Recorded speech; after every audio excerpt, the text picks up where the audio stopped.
नमस्कार, मैं हूं अंजलि इस्टवाल और बड़ी खबर में आपका स्वागत है। आज किसान आंदोलन को 125 दिन पूरे हो गए। आज संयुक्त किसान मोर्चा ने आंदोलन तेज करने का फैसला किया। मई के पहले पखवाड़े में किसान पैदल संसद मार्च करेंगे, ये तय किया गया है। इसके अलावा उनके कई दूसरे कार्यक्रम भी है। 5 अप्रैल को food corporation of India FCI बचाओ दिवस मनाया जाएगा। इस मौके पर देश भर में FCI के दफ्तरों को घेरा जाएगा।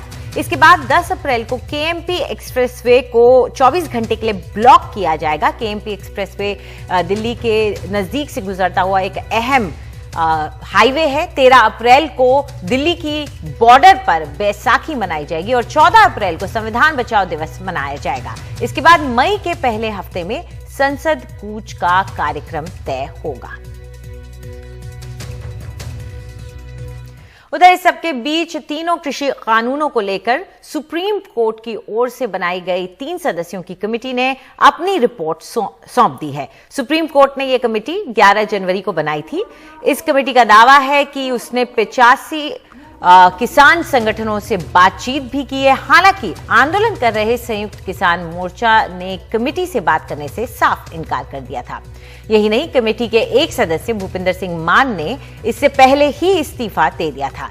लेकिन फिर भी इस रिपोर्ट की अहमियत इस बात में है कि किसानों और सरकार के बीच जो गतिरोध है उसे शायद तोड़ने का कोई रास्ता इसमें नजर आए।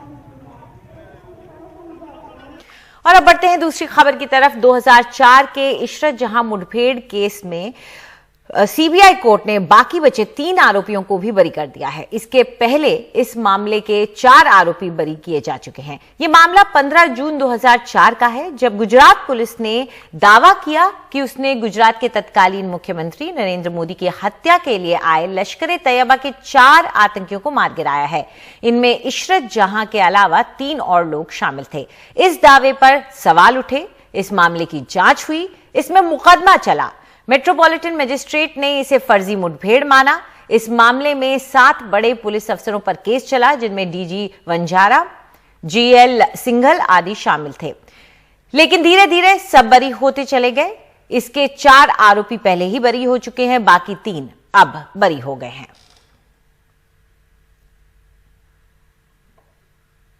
और अब खबर महाराष्ट्र से। मुंबई के पूर्व पुलिस कमिश्नर परमबीर सिंह की याचिका पर बॉम्बे हाई कोर्ट ने फैसला सुरक्षित रख लिया है। इस मामले में सुनवाई पूरी हो गई है। आज इस सवाल पर जिरह होती रही कि बिना FIR के कोई केस CBI को दिया जा सकता है या नहीं। अदालत ने परमबीर सिंह से यह भी पूछा कि उन्होंने इस मामले में FIR क्यों नहीं कराई। दरअसल परमबीर सिंह, जो कि पुलिस आयुक्त थे मुंबई के, उन्होंने आरोप लगाया है होम मिनिस्टर पर, राज्य के अनिल देशमुख पर, कि वो प्रेशर डाल रहे थे अफसरों पर उगाही के लिए। देश में कोरोना संक्रमण खतरनाक तरीके से बढ़ रहा है। लगातार 7वें दिन 50,000 से ज्यादा कोरोना केस सामने आए हैं। यही नहीं, 16 दिसंबर के बाद पहली बार एक दिन में 350 से ज्यादा यानी कि 354 लोगों की मौत हुई है। दिल्ली में बीते 15 दिनों में कोरोना के करीब 18,000 मामले सामने आए हैं। इनमें आधे से ज्यादा लोग 18 से 40 साल की उम्र के बीच हैं। कोरोना की दूसरी लहर और बढ़ते मामलों के बीच अब युवा इसकी चपेट में ज्यादा आ रहे हैं। क्या कोरोना को लेकर दिल्ली के युवा कहीं ज्यादा लापरवाह हो रहे हैं? आंकड़े ये इशारा करते हैं। 18 से 40 साल के बीच के लोग अब कोरोना की चपेट में ज्यादा आ रहे हैं। बीते 15 दिनों के आंकड़े के मुताबिक 18 से 40 साल के करीब 49% लोग कोरोना की चपेट में आए, जबकि 40 से 60 के बीच के 29% और 60 पार के 14% कोरोना संक्रमित हुए। 18 साल से कम के बस 7% बच्चे इस सूची में हैं, जबकि पिछले साल 15 से 30 नवंबर के दौरान 18 से 40 की उम्र के 42% ही पॉजिटिव हो रहे थे। यंग लोग जो हैं दिल्ली में ज़्यादातर संक्रमित हो रहा है, ये आश्चर्यजनक बात है ही नहीं। क्योंकि मान लीजिए यंग हो या ओल्ड या और एल्डरली पीपल हो, जिन लोगों में संक्रमण फैलेगा वो वायरस तो फर्क नहीं करते हैं। आगे हम लोग ये भी सोचते थे कि children they don't get infected, लेकिन अभी तमिलनाडु या आंध्र प्रदेश से एक बहुत अच्छा शोध हुआ है और उसी से पाया गया कि चिल्ड्रन ऑल्सो गेट इन्फेक्टेड। वो उम्र इस वायरस से ज्यादा संक्रमित हो रही है जो काम से और काम पर बाहर निकल रही है। नई दिल्ली से परिमल कुमार, एनडीटीवी इंडिया। और अब खबर मुंबई से। मुंबई में फिलहाल रोजाना 45,000 लोगों को कोरोना का टीका दिया जा रहा है। बीएमसी आगे एक दिन में 1 लाख लोगों को वैक्सीन देने का लक्ष्य बना रही है, लेकिन यहाँ की आधी आबादी जो झुग्गी बस्तियों में रहती है, वहां टीकाकरण क्यों नहीं है आसान? देखिए इस रिपोर्ट में। मैंने खुद ने अब तक वैक्सीन नहीं लिया है, मेरा मंजस्व में हूँ। ये 45 साल के राजेश कोली हैं। धारावी कोलीवाड़ा में रहते हैं और व्यापार करते हैं। साफ कहते हैं, जब तक भरोसा न बने कोविड का टीका नहीं लगवाएंगे। बस हमको ये समझाया जा रहा है वैक्सीन रेडी है, वैक्सीन ले लो, नाम दे दो, वैक्सीन ले लो। ऐसी तरह से नहीं होता है। एक क्लियर जस्टिफिकेशन होना चाहिए, क्लियर समझस्व होना चाहिए जो हमको ये समझाए कि हमको वैक्सीन किस तरीके से लेना चाहिए और उसके बाद में क्या करना चाहिए। राजेश जैसे और भी यहाँ कई हैं।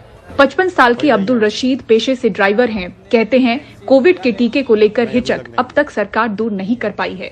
जिस दिन लगेगा कि वैक्सीन सक्सेस है उस दिन सामने चल के ले लेंगे। अभी तक कोई रिपोर्ट अच्छी आई नहीं है वैक्सीन की, तो उसमें कई लोगों का इंतकाल हो जा रहा है, कई लोग, किसी को साइड इफेक्ट हो रहा है, किसी को तकलीफ हो रही है। धारावी में संक्रमण बढ़ता देख 22 मार्च से यहाँ अलग से 10 वैक्सीन बूथ शुरू हुए हैं, लेकिन 9 दिनों में 1110 लोगों को ही टीका लग सका है। दिक्कतें तो आ रही है कि लोगों को अभी तक समझ नहीं है वैक्सीनेशन का, कि उनको डर बैठा हुआ है मन में कि वैक्सीनेशन लेने के बाद हमारा कुछ गलत इफेक्ट नहीं हो जाए। तो वही हमारे प्रयास यही है कि उनको समझाए कि भाई वैक्सीनेशन से कोई तकलीफ आएगी नहीं, साइड इफेक्ट्स कम है, इसके कोई साइड इफेक्ट्स नहीं है। और वहाँ पे जो जिधर वैक्सीनेशन लेने जाए उधर डॉक्टर्स भी है, तो वो भी उनको गाइड करते हैं। तो वो हिसाब से थोड़ा थोड़ा धीरे धीरे चालू है।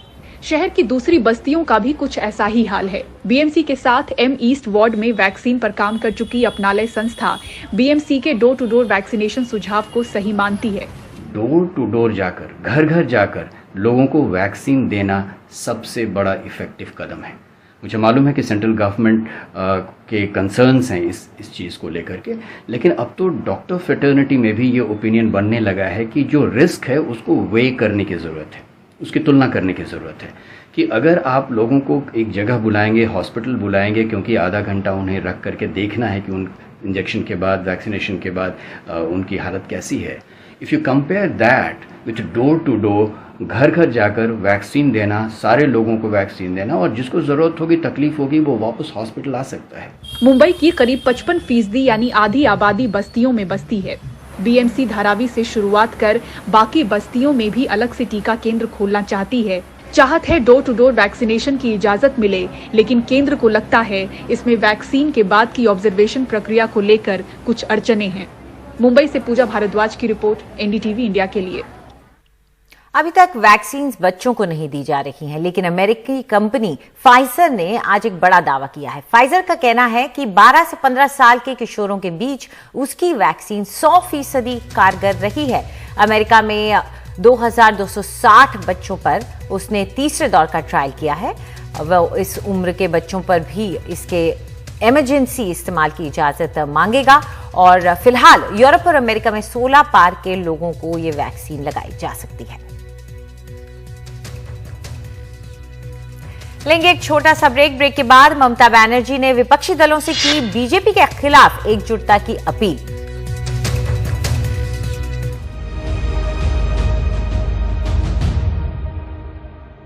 बड़ी खबर में आपका एक बार फिर से स्वागत है। अब बात करते हैं बंगाल चुनाव की। बंगाल चुनाव के बीच ममता बनर्जी ने विपक्षी दलों को एक चिट्ठी लिखकर बीजेपी के खिलाफ साझा मुहिम खोलने की अपील की है। उन्होंने बीजेपी को लोकतांत्रिक प्रक्रियाओं के खिलाफ बताया है। उधर बीजेपी ने पश्चिम बंगाल में 200 सीट जीतने का दावा किया है। पश्चिम बंगाल की सबसे महत्वपूर्ण सीट नंदीग्राम पर तृणमूल कांग्रेस के अध्यक्ष और पार्टी उम्मीदवार ममता बनर्जी ने मतदान से ठीक पहले बुधवार को कांग्रेस अध्यक्ष सोनिया गांधी, एनसीपी अध्यक्ष शरद पवार, शिवसेना प्रमुख उद्धव ठाकरे, सपा अध्यक्ष अखिलेश यादव और डीएमके के नेता एमके स्टालिन समेत कई विपक्षी दलों के नेताओं को चिट्ठी लिखकर कहा, बीजेपी देश में एक दलीय निरंकुश शासन लागू करना चाहती है। लोकतंत्र और संविधान पर बीजेपी के हमले के खिलाफ अब एकजुट होने और मजबूती से संघर्ष करने का समय आ गया है। इस लड़ाई में तृणमूल कांग्रेस के अध्यक्ष होने के नाते मैं आपके साथ काम करने के लिए तैयार हूं। हम एकजुट होकर ही ये जंग लड़ सकते हैं और देश के लोगों को एक विकल्प दे सकते हैं। उधर इन चुनावों में अपनी पूरी ताकत झोंक रही बीजेपी दावा कर रही है कि इस बार पश्चिम बंगाल में वो पूर्ण बहुमत से अगली सरकार बना लेगी। अब तक जो मतदान हुआ है, जो ट्रेंड्स हैं, जो इनपुट्स हैं, क्या इंडिकेट करते हैं बंगाल में? बंगाल में पूरा विश्वास है हमें कि भारतीय जनता पार्टी पूर्ण बहुमत 200 से ज़्यादा सीटें जीतेगी, क्योंकि पूरा बंगाल और नंदीग्राम में हमने देखा कि नंदीग्राम के चुनाव के बाद कैसा माहौल एकदम बदल गया वहाँ। तो ये निश्चित रूप से Bharatiya Janata party landslide victory की तरफ जा रही है। ममता बनर्जी भी दावा कर रही हैं जीत। वो कोई मतलब नहीं है। लेकिन बंगाल के चुनावी घमासान के बीच ममता ने जो सवाल खड़े किए हैं, उनकी गूंज अभी आने वाले दिनों तक बनी रहेगी। दिल्ली से शशिकांत झा के साथ हिमांशु शेखर, एनडीटीवी इंडिया।